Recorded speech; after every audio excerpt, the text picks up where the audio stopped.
Good morning, or good afternoon, wherever you may be, or good evening, or good night. This is Jen at JensArtyInclinations, a place to create, share, and play.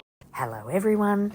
Look, this is another little peek at some of the things that I've been putting together in the little local Australian group Junk Journal Creative Swaps in Oz. And what they're also doing, or what they seem to do in that group, is you'll also create an actual junk journal and they'll curate a couple of pages that you can put together. So for the actual journal bit, I'm playing along on my own, like just doing one for myself, because I really love how they're curating the pages that we put into it. So don't you love this little envelope? That was what Mary did inside the back of her steampunk cover. So I loved that, and it got me playing with my magnets. So that was good. And then inside, these are the 2 pages that she's done. So this is page 1. The Toppling Waterfall pockets are inspired by the Paper Outpost. So I'll make sure I put little links to all of these inside in my description, I mean. The Waterfall belly band, that's inspired by Paddy's Paper Designs. I think there was originally Kathy's Garden, but the video that we actually looked at was Paddy's Paper Designs. And so that's the one I'll know to link. I love this. So simple and so cute. Really cool. So again, that was another bit. Then the other page, this was the first month actually. This is page 1 on Mary's YouTube, which is Miss Mary Makes. Just love that, with a window envelope. And I love the topper that she used, which I thought was brilliantly clever. And this multiple pocket page, like there are 7 pockets in here all up, and that came from the gorgeous Scrapbooking with Me crafts. So today, all I'm doing is I'm just making some journal, journal cards to pop inside. One of them, this fits perfectly. It's a train ticket. It's a train ticket from, I think it's Vienna. And, no, is it? Oh, look, somewhere. And I just love it. I love the paper. It's from the 70s. So, that's vintage now. And then I had a little photograph which came in one of the swaps from Junk Journal, Creative Junk Journal Oz, that Facebook group. And I thought that I'd do a little tag and I'd pop that photo on the front. So I'd already created this tag. I didn't feel it was strong enough. So on the back, I just put another piece of coffee dyed paper, and then I'm going to tear around it so that I can get it down to size. Pretty easy, and sometimes that'll happen. We'll do a whole heap of journal cards, but they're just a bit too light. And lately, mine have all been a bit light. But anyway, easy fixed. That's the thing I love about junk journals, is how easy it is just to create and recreate and fix errors and go over things. I really love the rustic side of it when you see that things have been crafted by someone's hand. That imperfection is actually wonderful, and it's hard to create imperfection. Easy to do it by accident, very hard to do it on purpose. So I'm just putting some little ring reinforcers. I just get those cheap ones from the dollar store and I decorate them up. I even emboss some lately, or recently I should say, and, just run an ink dauber over them, stamp over them, all sorts of things. So on the front of this journal card, the way that I'm holding the photograph in, with the lovely handwriting on the back, is putting in a little corner tuck on the front of the journal card, little decoration, little person, and then popping the photo in. Now, just to hold it a bit more securely, I did end up popping this butterfly on the other side. I love the Witchcrafter you do digitals and their little butterflies. This one with the specimen cards and the little circle butterflies. So handy. Gee, I use them a lot. Anyhow, I popped that as a little tuck on the other side. On the back, just gives it a little bit of a border, I guess. And this time I'm just put a little piece of scrap paper underneath, and around the edges I just went through this stencil that I had, which has some script writing on it, and voila, there's journal card number 1. So what have I got? I had the little circle already, so that was the first one. Then I used the train ticket in the top because it was the perfect size.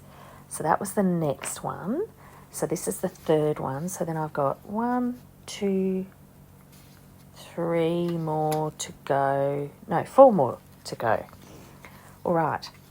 So next one, just another journal card base that I had, adding very simple decoration on the front, as you can see. Sticking it down, you know, butterfly. You knew I was going to use a butterfly, didn't you? Then I had this really thin piece, like a little bookmark. So again, I stiffened it up a little bit more. I put paper, coffee dyed paper on the back, and on the front, I actually put a little bit of scrapbooking paper. So I covered up the book page, but I've still got it peeking out at the tag on the top. You know, rounded the bottom edges, and then that's pretty much done. Ah, yes, I forgot the ring reinforcers on the journal card I was doing there. So, you know, you're just seeing me jump backwards and forwards between putting some journal cards together, but there's that one. I put some sewing around it, and I love how I did that, sort of 2 and a bit edges. Kind of cool. Little teeny tag there. And then I did a little file folder shape for the bottom one. And you'll see I'm actually hand cutting around this. I did do that shape on my tab punch. However, this is a way that you can actually just hand cut these. You don't need all the fancy tools, right? So I'm just cutting around the edge, even into the little top tab. Now, look, it's a little bit fiddly. It can be a bit tricky. However, you can do it. So I just thought I'd demonstrate that. Well, actually, I didn't do it because I wanted to demonstrate it to you. I did it because I was being lazy and I couldn't be bothered getting out my tab punch machine again. But, you know, the bonus of that is that you see that it is easy and that anyone can do it. All right, so then just decorating the front of this little file folder look card.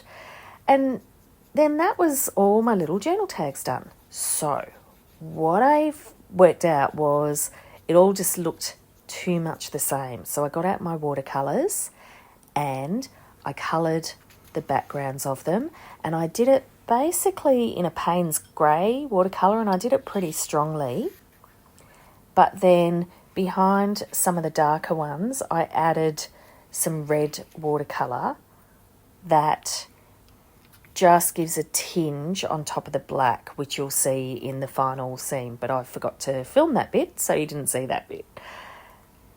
Added a couple of toppers to the tags that had the little holes in them.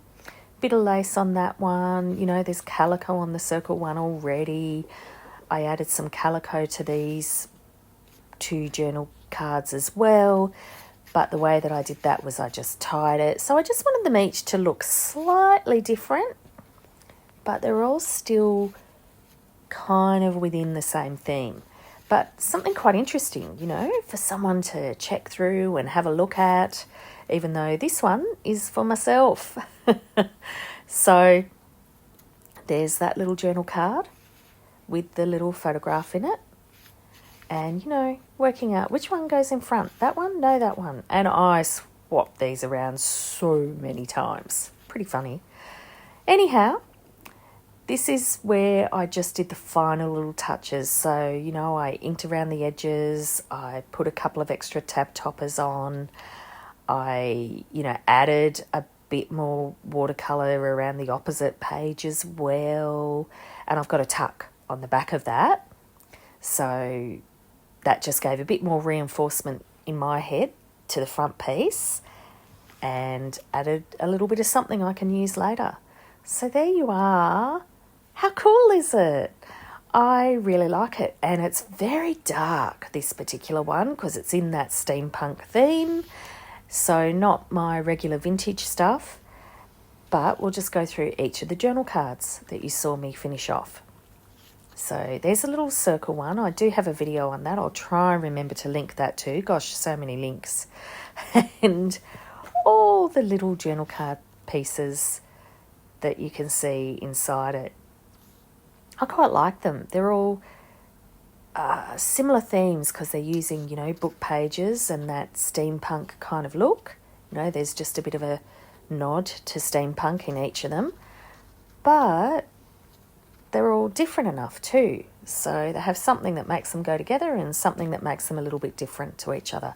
Love how the zigzag sewing on the sewing machine worked on that one. And train ticket. Love having a train ticket.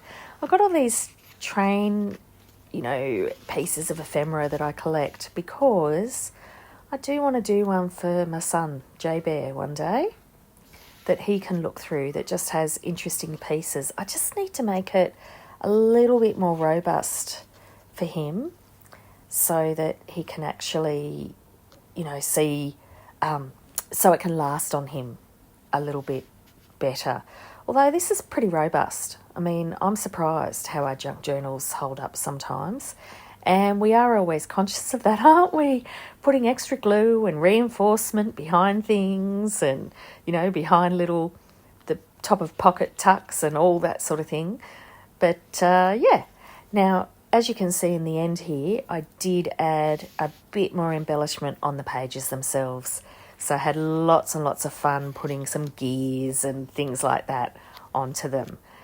And a little bit of extra colour. Just fun.